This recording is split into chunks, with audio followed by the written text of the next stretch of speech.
68 countries ऐसी हैं जिन्होंने कॉर्पोरल पनिशमेंट कहीं पे भी नहीं होना चाहिए, घर पे भी नहीं होना चाहिए।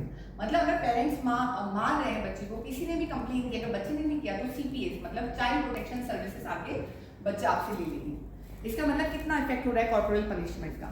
तो ऐसा क्यों है, मतलब क्यों वो बच्चा जो पहले अपने साथ भी ऐसे ही हुआ है, राइट, स्कूल में स्ट्रिक्ट होते थे, पेरेंट्स स्ट्रिक्ट होते थे, तो अब क्यों अपन ऐसा नहीं कर सकते।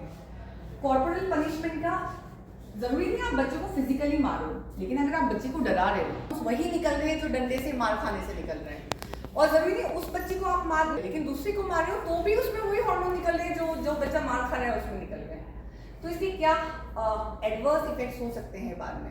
जिस बच्चे को अब्यूज किया है या उसको पनिशमेंट किया है या भले वर्बली आप उसको कर रहे हो, तो क्या इफेक्ट हो सकता है। सबसे पहला साइकोलॉजिकल है ना, ऑब्वियसली बात है। जैसे आप लोग भी बैठे हो, अभी अपन बिल्कुल रिलैक्स माहौल में बैठे हैं, लेकिन अगर आप डर के माहौल में बैठो तो मैं जो आपसे पूछूंगी आप वो भी बता पाओगी। मैडम जिनसे डरते हैं तो जो आता था वो भी भूल जाते थे, राइट। तो सेम बच्चों के साथ होता है। तो साइकोलॉजिकल मतलब अगर आपने डर का माहौल बना रखा है घर में भी या क्लास में भी, तो बच्चे को जो आता था वो भी नहीं बताएगा। आगे जाके बच्चे को anxiety, depression, suicidal tendency, trauma, post traumatic stress disorder सबके चांसेस ज़्यादा होंगे। दूसरी बात मैंने जैसे कहा कि आपकी पर्सनैलिटी डेवलप होती है 5 साल तक, मैक्सिमम 7 साल तक और मान लो।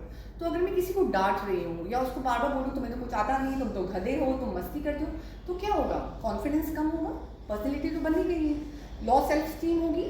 ऑब्वियसली बात है। तो कोई मुझे भी बोले कि अगर मान लो मैं टीचर या मैं डॉक्टर हूँ, तुम्हें तो पेशेंट अच्छे से देखना आते ही नहीं है, तुम्हारे तो सारे पेशेंट गलत होते हैं, तो मेरा कॉन्फिडेंस कम होगा ना, लो सेल्फ स्टीम होगी ना। तो उस बच्चे में साइकोलॉजिकल इश्यूज के बाद लो सेल्फ स्टीम हो जाएगी। जो बच्चा देख रहा है कि अच्छा मैं मैडम की बात नहीं मान रही हूँ, मान रहा हूँ तो मैडम मुझे डांट रही है, इसका मतलब चिल्लाना अलाउड है, मतलब कल से कोई मेरी भी बात नहीं मानेगा तो मैं भी चिल्ला सकता हूँ। यही मैसेज गया ना। अगर मैंने मेरे बेटे को बोला कृष्ण यहाँ बैठ जा, वो नहीं बैठा, मैं उसमें चिल्लाई, तो उसको भी ये लगेगा अगर मैं हितांशी को बोलूंगा, मतलब उसकी यंगर सिस्टर, वो नहीं बैठेगी तो मुझे चिल्लाना अलाउड है, वो आपके बिहेवियर को ही इमिटेट करेगा।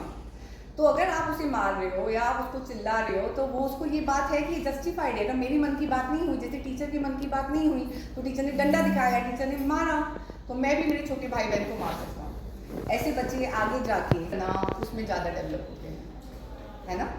तो ये सारी इसके बहुत सारे इफेक्ट्स है। तो उनका कॉन्फिडेंस कम हो गया, उनकी पूरी पर्सनैलिटी चेंज हो गई है, उनको anxiety, depression, post traumatic stress disorder सब कुछ होने के चांसेस होते हैं।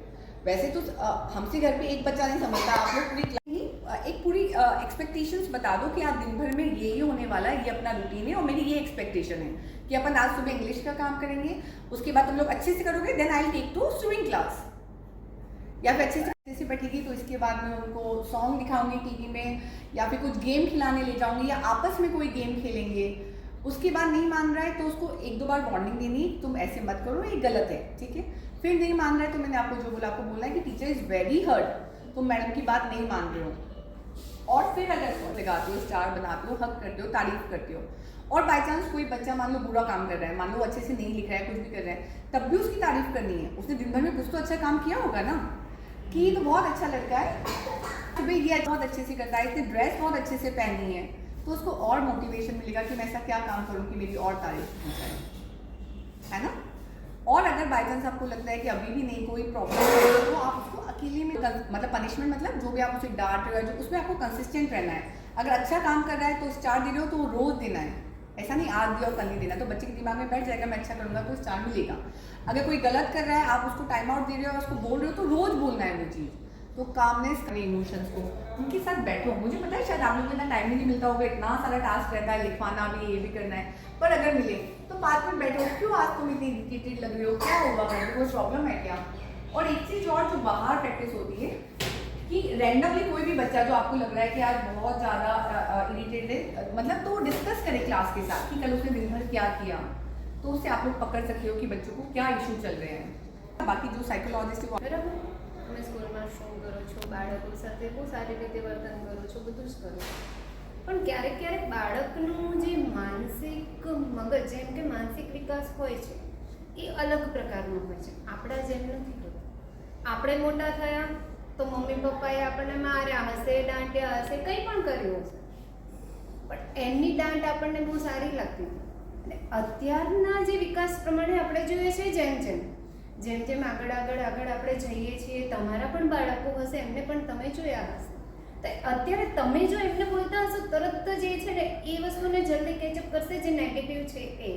બાળક જલ્દી પોઝિટિવ કેચઅપ નહીં કરે. ક્રિએટિવિટી કરાવવામાં આવી તો એ ક્રિએટિવિટીમાં શું થાય છે કે જે ડરાવેલું જે ધમકાવેલું એવું ગ્રુપ છે તો એના જે બહાર આવે છે એનું વ્યક્તિત્વ બહાર આવે છે, એની ક્રિએટિવિટી કરેલું જે પરફોર્મન્સ બહાર આવે છે તો એકદમ ખરાબ હોય છે. જેમ કે એક ડાયમંડ છે, એ ડાયમંડને તમે ફ્રીજમાં મૂકો છો, એ ડાયમંડને હંમેશા માટે એ રૂમમાં આપણને ઘણું બધું જે તમે બોલો છો એ અહીં બેસી જા